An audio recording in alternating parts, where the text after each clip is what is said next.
बाबा आता हे तुमच्या इथं लेकाने जिरेनियमची शेती केलेली काय तुम्हाला वाटतं ते हे आतापर्यंत तुमची वेगवेगळे प्रकारची पिकं तुम्ही करत आलेला आहात पाहत आलेला आहे ह्या पिकाबद्दल काय आपल्याला वाटतं?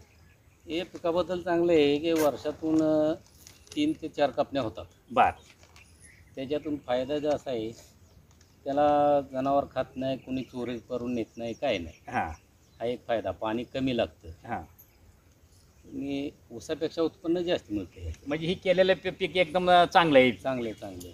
आता आजी तुम्ही अनेक वर्ष शेती करताय, काय काय पिकं करत होता तुम्ही याच्या अगोदर? त्याच्या अगोदर ऊस, हां भुईमुग, हळद, हां तरकारी काय कारली, हां वांगी, टोमॅटो. 40 वर्ष तरी झाली असतील शेतीचं तुम्ही हो. करून. वेगवेगळी पिकं तुम्ही केली सगळी. हो टमाटे केले का, हो कांदा केलं, ऊस केला, आलं केलं, सगळी पिकं तुम्ही करून बघितली. आता ह्या पिकाबद्दल काय वाटतं तुम्हाला? या पिकात फायदा आहे जरा. काय बरं काय फायदा आहे? फायदा काय म्हणजे वर्षातनं म्हणजे असं त्या ऊसाला जेवढं उत्पन्न निघत नाही एवढं ह्याला टनेची जास्ती. हां आणखीन काय आपल्याला पैसे जाऊ द्या पण बाकीचा आणखीन काय फायदा आहे ह्याच्यातनं? ह्याच्यातनं फायदा म्हणजे असं काय म्हणजे जनावरांची वर्दळ नाही, हा. माणसाची वर्दळ नाही, राखण राखण करायला लागत नाही, पाणी कमी लागतं, खत हा. कमी लागतं. उलट ह्याचा सुगंध आपलं काम सुगंध. करतात चांगलं आहे. चांगला काम ह्याच्यातनं गेलं तरी शेणचाच वास आला. शेतकरी नामा ZA न्यूज यूट्यूब चॅनलमध्ये आपणा सर्वांचं स्वागत आहे. आज आपण सातारा जिल्ह्यातील मालगाव या ठिकाणी आलो आहोत.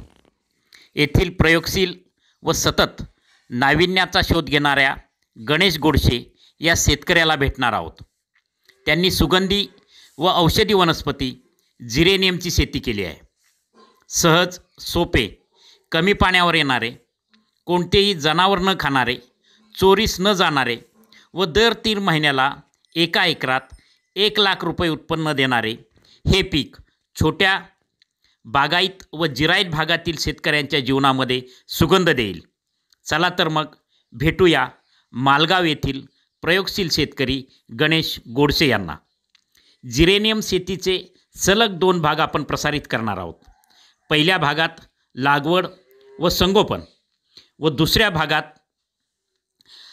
रोपांची उपलब्धता, मालाची विक्री व उत्पादन वाढीचे तंत्र यांचे संपर्क, पत्ते व फोन नंबर आपण देणार आहोत.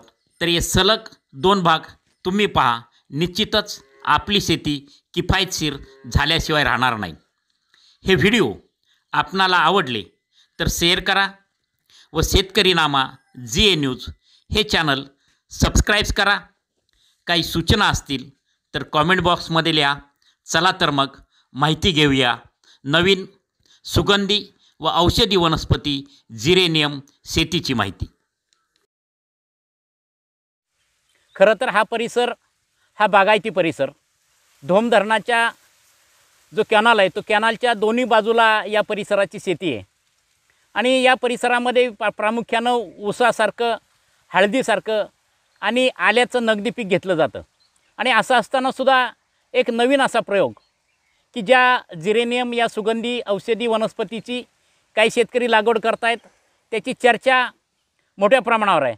आणि मग या सुगंधी वनस्पतीच्या लागवडीची माहिती घ्यावी, या सुगंधी औषधीच्या वनस्पतीच्या अर्थकारण समजून घ्यावं, यासाठी आज आपण या ठिकाणी आलेलो आहोत. नमस्कार. नमस्कार.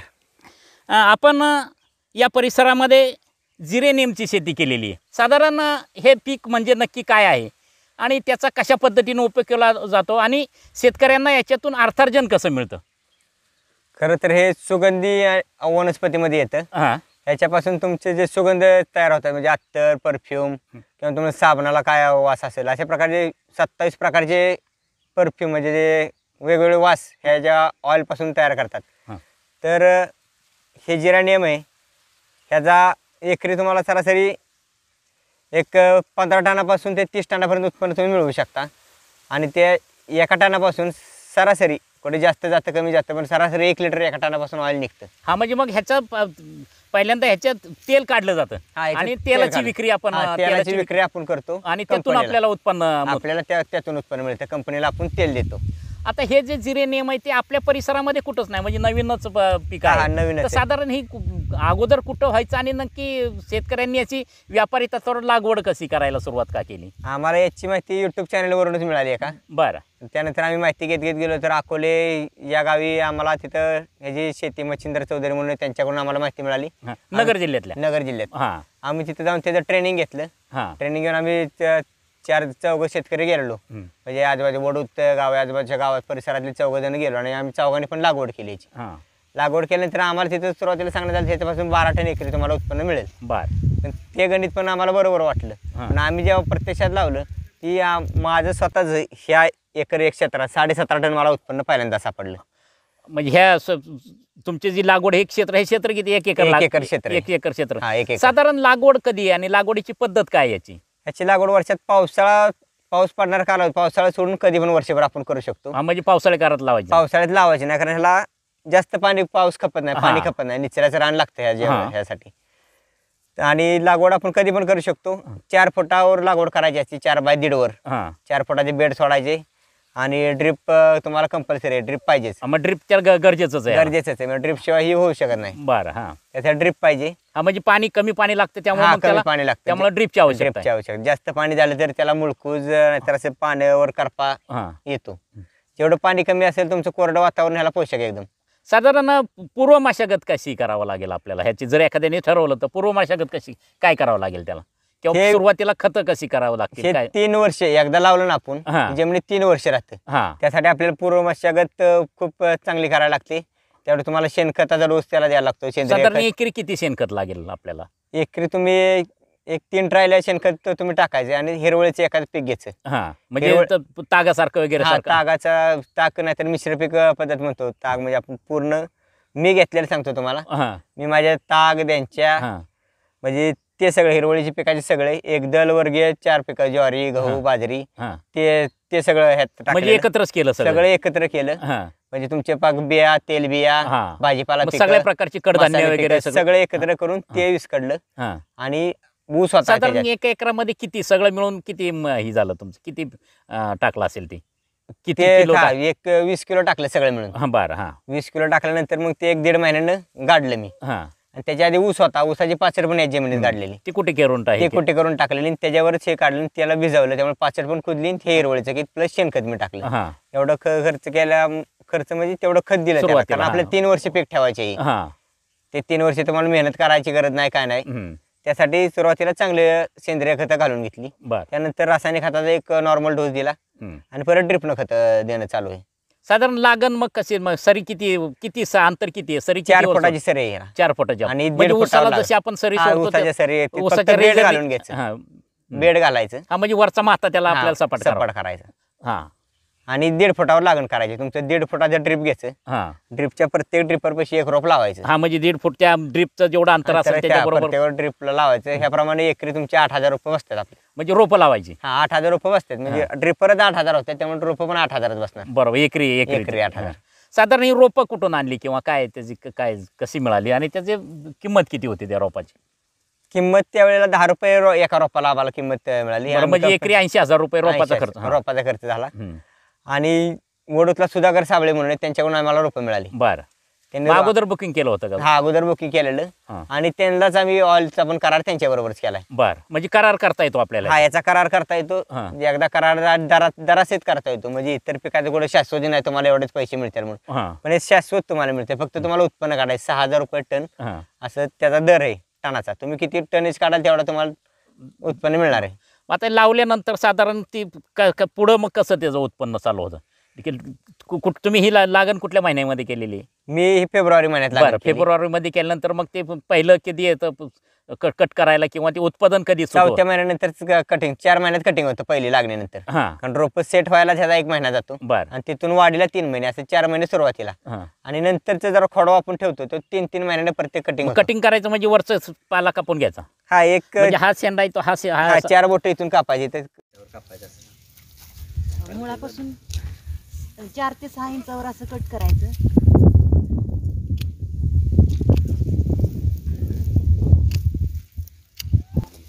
मुळापासून 4 ते 6 अंतरावर कापल्यावर ते खाली त्याला फुटवे फुटण्यासाठी 4 ते 6 इंच ठेवलं गरजेचं असतं. हां, ते असं 4 ते 6 इंच अंतर ठेवून आपण कट करायचं ते. हो.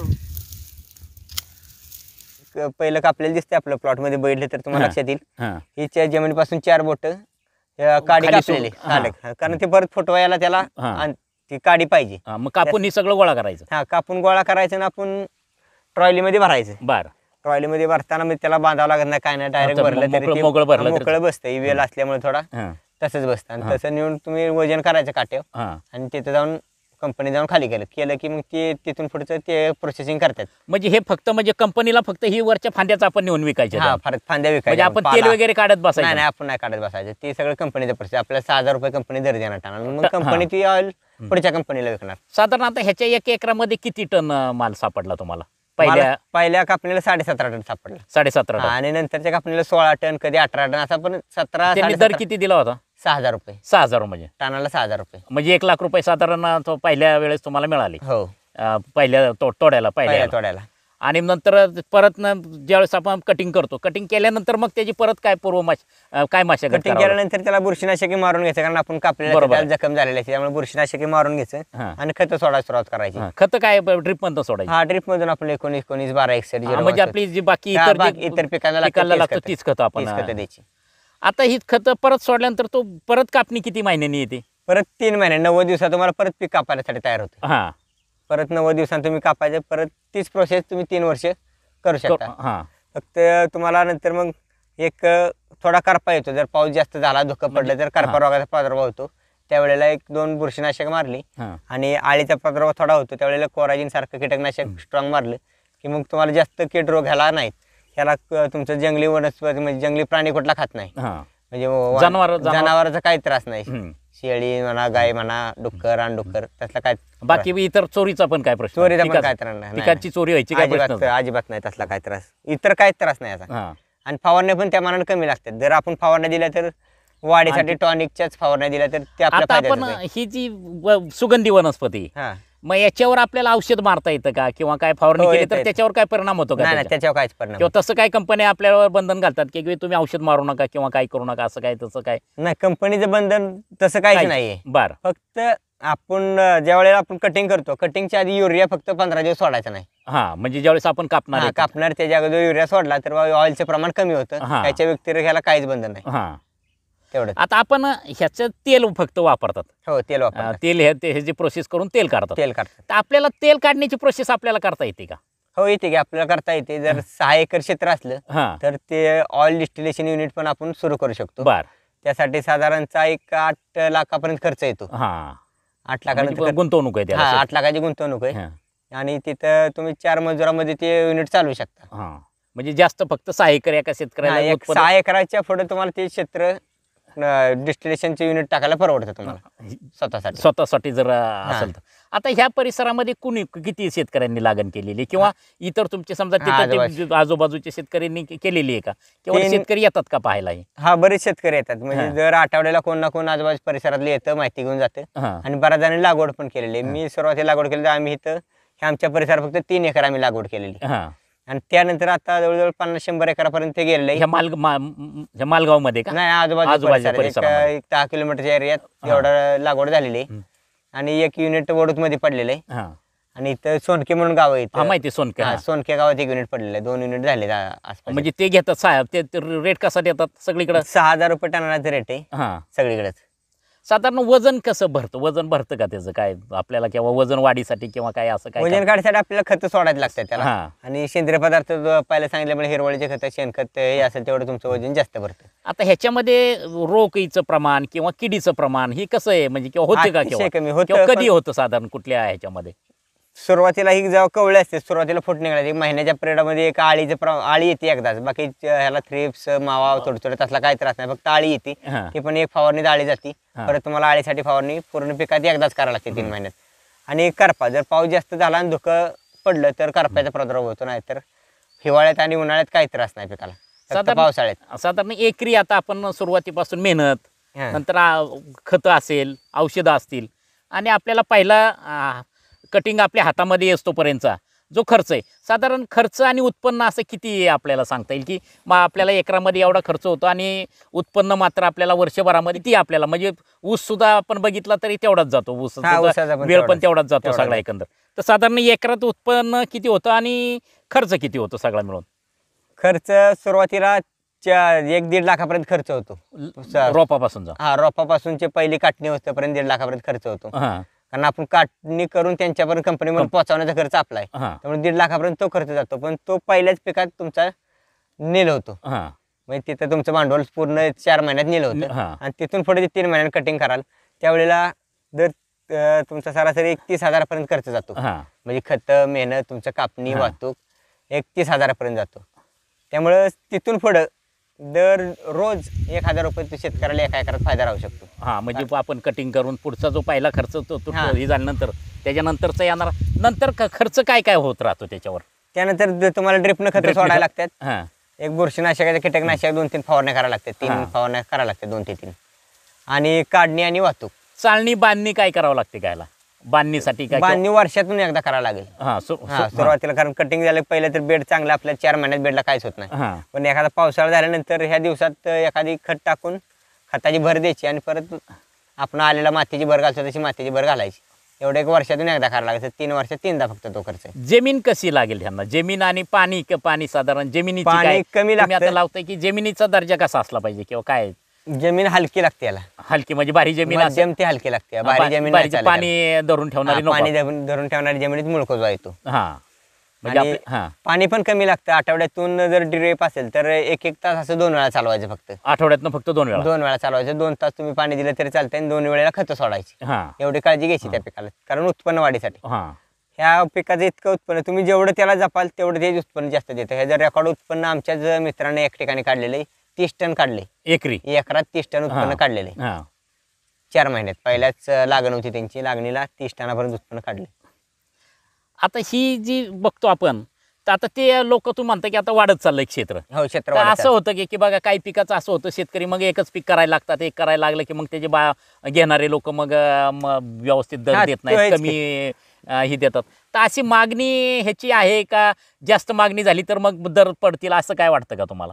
तो धोका इतर पिकात असतो म्हणून मी ह्या पिकात वळायचं कारण मुख्य तिथं मागणी आणि पुरवठाचा सूत्र बघितलं आपण. जर मागणी वाढली तर हां. दर वाढतो. दर तो पुरवठा वाढला तर दर कमी कमी होतो. होतं. हां तसं हे जी मागणी आणि पुरवठाचं गणित तुम्ही म्हणता ते बरोबर आहे. हां पण आत्ता जर भारतात परिस्थिती बघितली तर जर्मनी, ब्राझीलवरून कंपन्या आयात करतात. हम्म. जेरेनियम ऑइल बाहेरून आयात करतात. भारताचीच मागणी एवढी फक्त 5% उत्पन्न भारतात होते. हम्म.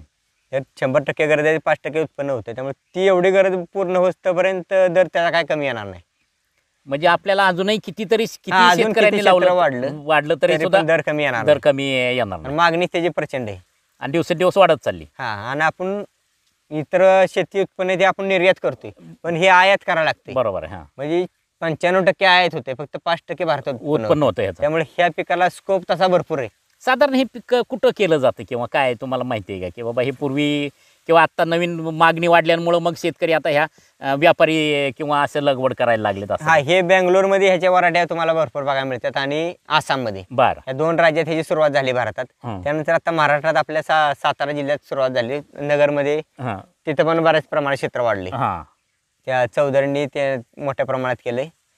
हा, त्यामुळे चौधरींच्या हे संपर्कातून मार्फतातून बऱ्याच ठिकाणी वाढले ते नगर जिल्ह्यात आणि आता सातारा ह्याची जिल्ह्यात. रोपं आपल्याला कुठं उपलब्ध होतील किंवा एखाद्या शेतकऱ्यांनी लागण करायची त्याला तर आता त्यांनी लागण कधी केली पाहिजे आणि रोपं त्याला कशी मिळतील. लागण आता पावसाळा संपल्यामुळे लागून इथून पुढे म्हणजे वर्षभर आता वर्षभर कधी करतो. करू शकता. पण माझं म्हणणं हे करीत त्यांनी हिरवळीचे एखादं पीक घ्यावं हां. आणि त्याच्यावर लागण केलेले उत्पन्नासाठी तुम्हाला बरं राहील. कारण 3 वर्ष राहणारा परत सेंद्रिय खत बरोबर. मिळणार नसतं. तुमच्या जमिनीचा सामू पण कमी पाहिजे हां आणि त्या कार्बन आणि नत्राचं गुणोत्तर ते सेंद्रिय पदार्थ असल्या वाढतं. हम्म. त्या ह्याच्यात उत्पन्न चांगलं मिळतं. त्यामुळे इथून पुढे तुम्ही हिरवळीचं पीक घेऊन कधी लागण करू शकता. आणि रोपं तुम्हाला आता मी जे घेतलंय तर कुठं तसं जे डिस्टिलेशन युनिट टाकले तर रोपही पुरवठा करतो. हां त्याप्रमाणे इथं आमचे सुधाकर साबळे म्हणून डॉक्टर सुधाकर साबळे कृषीभूषण पुरस्कार कुठं? प्राप्त. वडूत म्हणून गाव आहे. बरं. हां त्या वडूतला तुम्हाला रोपं मिळतील तिथं. हां म्हणजे त्यांच्याकडे बुकिंग करावं लागेल. हा, त्यांच्याकडे तुम्हाला 1 महिना अगोदर बुकिंग करावं लागेल. हां रान तयार करायला हे तुमचं एक बुकिंग केल्यानंतर तुम्ही रान तयार करायला घेतलं तर तुमचं तेवढ्याच वेळात टेबक हे ते सगळं हातरून होतं. मग ते रोपं जागा पोच देतात का आपल्याला शेतकऱ्यांना त्यांच्याकडून नेऊन घ्यावं लागतं? जागापोच रोपं देतात. हां, हां, आणि तुम्हाला मार्गदर्शन पण करतात. लागवडीच्या संदर्भात हां. त्याच्या संदर्भात सगळं. लागवडीच्या संदर्भात, खतं सोडण्याच्या संदर्भात, हं. म्हणजे कधी कुठली खतं सोडली पाहिजे, वाढीसाठी काय केलं पाहिजे. म्हणजे नुसतंच रासायनिक नाही तर तुम्ही जैविक, सेंद्रिय, रासायनिक या तिन्हीचं मिश्रण करून जर शेती केली, सेंद्रिय केलं तरी कारण हा खाण्याचा पदार्थ नाही, नाही, बरोबर आहे. त्याचा फक्त ऑइल काढणार आहे आपण फक्त, आणि ते ऑइल ह्यासाठी उपयोग होणार तुमचं सौंदर्य सौंदर्य प्रसाधन प्रसाधनासाठी. अत्तरासाठी हां, ह्याच्यासाठी. त्यासाठी उपयोग होणार. त्यामुळे ह्याचा काही तसा रेसिड्यू राहतोय असा काही विषय नाही ह्याचा. त्यामुळे रोपं करण्याची काय प्रोसेस असते, काय पद्धत, काय रोपाची काय? रोपाला हेच काडीपासून रोपं तयार करतात. हा, म्हणजे ही काडी काढून हा, ही काडी काढून कटिंग करायची, एक साधारणतः एक 8 इंचापर्यंत, 6 ते 8 इंचाची काडी करायची, हां. आणि त्याच्यापासून तुम्ही त्याची वृद्धी करू शकता. म्हणजे मग त्यांचं जे oil रोपं घेतलं देतात पाहिजे. तेच शेतकऱ्यांची हा, करार तेच करार करतात. करार करतात. हा, हां. म्हणजे पूर्ण सर्व्हिस त्यांना तिथून मिळून जाईल. हां. मग त्यांचा माल पण घ्यायचा आणि रोपं पण द्यायची, हां. असं करतात. आता सुधाकर साहेब असं पण करतात, तुम्ही रोपं द्या, रोपं देताना एक 25% रक्कम रोपाची भरा, हां. आणि 75% तुमची जे पहिलं कटिंग येईल त्यातून आम्ही कटिंग करून घेऊ. हा, म्हणजे तशी पण सोय तशी केलेली पण आहे. सोय केलेली आहे म्हणजे त्यांनी. शेतकऱ्यांना पहिलं जी एकरी जी 1 लाख रुपये भांडवल त्यांना गुंतवायचंय, हा, तर त्यातून तिने सुट्टे करता मिळेल. ते 25% 25,000 रुपये त्यांना दिले की ते तुम्हाला 1 एकराची रोपं रोपं पुरवतात, देतील. आणि येणाऱ्या सगळ्या तुमच्या ह्याच्यातून ते पैसे तुमचे कटिंग करून घ्या. कटिंग करून घेतात. ही पद्धत चांगली हा, आहे. ही शेतकऱ्यांना पद्धत, कारण सोयीची आहे. शेतकऱ्याला पण म्हणजे एकदम भांडवल- एकदम 1 हा. लाख रुपये आणणार कुठून तो? आणणार कुठून रोपासाठी, ते पण पद्धत त्यांनी ठेवलेली आहे. लवकरच आपण या जिरेनियम शेतीच्या माहितीचा दुसरा भाग आपण प्रसारित करणार आहोत. त्यामध्ये आपण संपर्क पत्ते व कराराची पद्धत त्यामध्ये देणार आहोत. तरी पहिल्याप्रमाणेच हा दुसराही भाग आपण पहा, आणि आपली शेती किफायतशीर करून कमीत कमी पाण्यावर सहज सोपे असे हे पीक आपण जिरेनियम आपल्या शेतीमध्ये लावा. धन्यवाद. हे चॅनल सबस्क्राईब केले नसेल तर सबस्क्राईब करा, आणि हा व्हिडिओ आपल्याला आवडला असेल तर मित्रांना शेअर करा.